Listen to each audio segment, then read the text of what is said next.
Hey guys, this is Jean-Claude, and we are getting ready to open up our second box of Age of Ascension. First box, pretty good. I do look forward to seeing what sort of crazy decks we can have in here. We had, I think, somewhere around 3 good decks in the last one. 1 out of 4 isn't too bad. And if you didn't watch yesterday's video, I got to do something I've always wanted to do. I wrote an article for a website. It's up at reapout.com. I reviewed all the brand new Brobner cards inside Age of Ascension. It was a lot of fun to do. Took a little bit of time. Hopefully it was worth the effort. I hope you guys enjoy it if you got to read it. Okay, this deck. Okay, let's see what the common theme of this box will be. Hopefully something like Heart of the Forest. That would be pretty neat. Okay. And the first house inside this deck is... Oh, whoa, wait a minute. That's backwards. That's weird. This one is coming out a little bit differently than the last one. So we're going to see this house first. It's Mars, followed by Shadows, and this. That'd be a good deck. The Conniving Governor of Mossalley. That's a pretty cool name. Just bring it a little bit closer. Check out this Archon. Like a ghost sort of face. Ice crystals up here. Gonna guess like some sort of like angel wings thing going on here. Something crazy here. All right.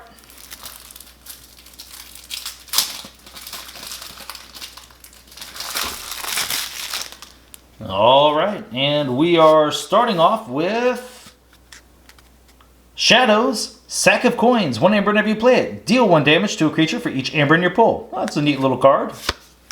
Merkins, 2 power, play. Choose a random card in your opponent's archives or the top card of the opponent's deck. Play the card as if it was yours. I like this guy quite a bit. Bone Rot Venom, upgrade. Amber whenever you play it. After this creature is used, deal 2 damage to it. Cool little way to get rid of some elusive creatures. We got the gang here. 5 power, action, steal an amber. Umbra, 2 power, skirmish, fight, steal an amber. Like seeing the steal effects, got 2 of those. Throwing Stars, deal 1 damage to up to 3 creatures, gain 1 amber for each creature destroyed this way. Very cool.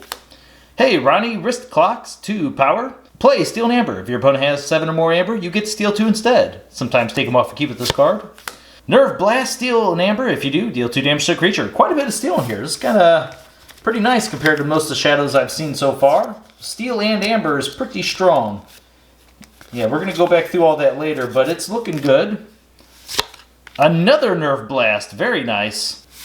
Furtive Investors, amber whenever you play it. If your opponent has more amber than you, you gain an amber for each key your opponent has forged. Very cool. Man, oh my gosh, even more amber. Dusk Chronicles, amber whenever you play it. If your opponent has more amber than you draw a card. If you have more amber than your opponent, archive a card. Important to note, if you're even, you get none of these additional effects, so plan your turn accordingly. Now we're on to Mars. We saw this card quite a bit in our last box for it being a rare. It's Shatterstorm. Lose all your amber, then your opponent loses triple the amount of the amber you lost this way. Neat little way to slow down your opponent if they're running away with the game.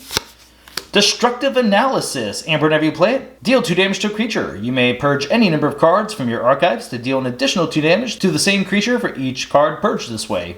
That can be fun. Nizik Resonator, 2 power, 1 armor. For each neighbor he has, your opponent's keys cost +2 amber. That is so good. Love that guy. Xanthix Harvester, 3 power. Cannot be used while he has a non-Mars neighbor. Reap, gain 1 amber. Tixel Beambuckler, 4 power, 1 armor. Play, deal 2 damage to a creature and move it to either flank of its controller's battle line. That guy's really good. Mars needs amber. Amber whenever you play it. Each damaged enemy non-Mars creature captures 1 from their own side. This is a form of delayed steal. Pretty good because you at least have some damage here. So yeah, this deck seems to have quite a bit of amber so far. I look forward to going back through it. Amber and amber control, thanks to Shadows having all that steal.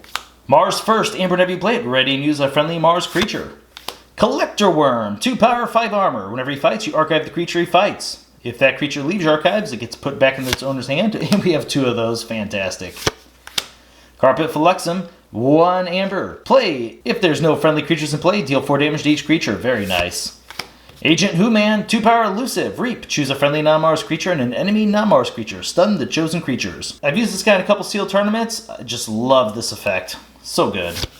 And there's 2 of them. Hey, a fair game. Discard the top card of your opponent's deck and reveal their hand. You gain 1 amber for each card of the discarded card's house revealed this way. Your opponent repeats the preceding effect on you. Not a fair game if you play all your discards first, right? Save this up for a big disc turn. Get yourself to maybe where you only have 1 or 2 cards in your hand. Hopefully your opponent maybe only gets 1 off you and you get a bunch off them. Life Ward, Aember, have you played? It's an artifact, Omni effect. You sacrifice it, your opponent cannot play creatures on the next turn. Very useful. Library of the Damned, it's an artifact, action, archive a card.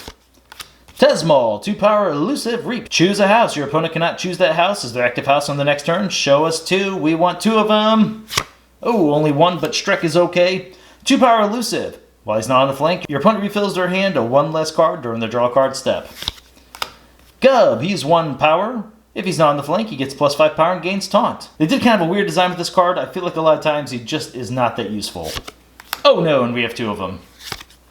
Exhume. I feel like this is like a top 5 card in the set. Aember, whenever you play it, choose a creature in your discard pile. You may play that creature as if it belonged to the active house and as if it was in your hand. Very cool. Dust Imp, 2 power, destroyed, gain 2 Aember. And 2 of those. Always fond of this guy. Cold the Weak, 1 Aember whenever you play it, destroy the least powerful enemy creature. Very nice. Last card of the deck is Banish. Aember whenever you play it, put an enemy creature into your opponent's archives. Wow. This deck has a ton of Aember. Let's go back through it. 1, 2, 4, 6, 7. Could be even more if you return something like a Dust Imp. So 7 so far. 8. This has got to be at least 9. So 9 just in disc. 10. 11, 12. Good chance that counts as more, so we'll call it 13. 14, 15, 16, 17, 18, 19, 20, maybe 21 between those 3, 22, and 23. Wow, that's some pretty good Aember right there. See how much of that was Aember control now. Okay, once again, these are iffy. That's around 1, 2, 3, 4, 5.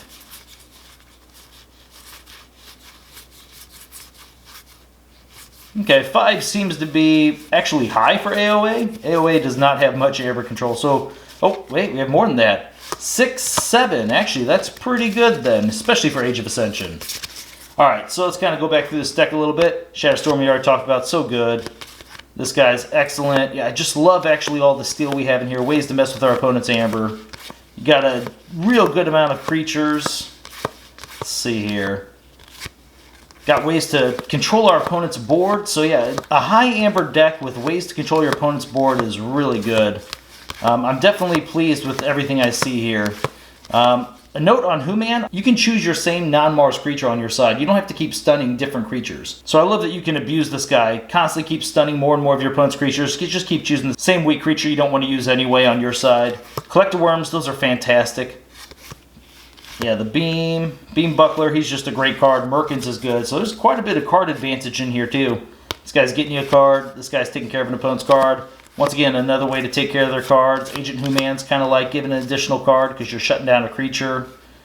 Tesmal can kind of do that. Strek, once again. Yeah, this is actually really good. Is it as powerful as some of my Coda decks? No, no, no, no. But, as I said, it's just got a lot of unique things it does. And there's something about Age of Ascension. You just got to go through and you got to play a lot of games with these new cards. Even cards you're familiar with, they get totally new value inside this new set. This is pretty much the weakest card of the deck. Just got to get rid of some Mars cards sometimes. But yeah, very nice. So a nice healthy balance of creatures to actions, great Aember, decent Aember control, well, great Aember control for Age of Ascension. This will be a fun deck to try out. I might have to play this, I might even have to just play it tomorrow.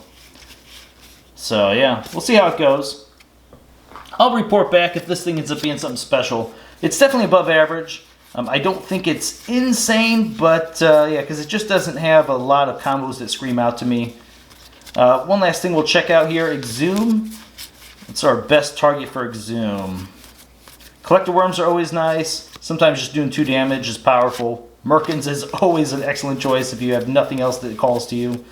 Dust Imps, as I said, getting that Aember is awesome. Yeah, so we even have some great choices there. If you need a little bit of steel, maybe. Ronnie Wrist Clocks, of course, that is going to be your main target. And then also the Resonator. So there's actually some really good targets for Exhume in here. Yeah, this is weird. Not like a huge amount of synergies in this deck, but it's just all around good and definitely above average. I'm going to go with, it's probably around a B. Could be a B+. Still hard to rate the Age of Ascension decks till I get a little bit more experience. Alright guys, well I thank you very much for watching my videos, and I will see you next time.